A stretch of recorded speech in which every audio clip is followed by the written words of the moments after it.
Ég vildi fljótlega tala aðeins hvernig hafi gengið hjá mér að finna vinnu á Íslandi.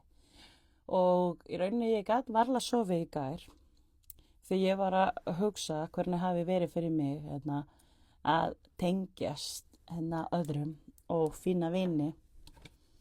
Og ég var svolítið að hugsa hvernig var þegar ég var í Ekvador. Og í Ekvador var ég náttúrulega mjög virk sem barn.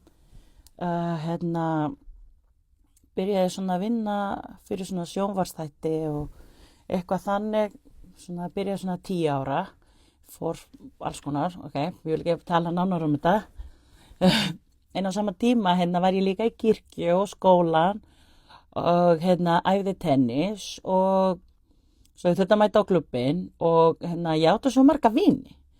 Mér fannst ég vera mjög svona þekkt í mínum svona nær samfélag.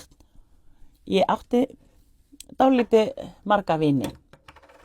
Og ég man að þegar mér leið ekki mjög vel, ég var kannski svona 16 ára, 14 ára, þá mér leið ekki mjög vel. Ég man það var að vera að banka heima hjá mér og bara, hæ, má Natalia koma og leika? Og það var bara svona, má Natalia vera með og ég var bara að leika með þeim og svona.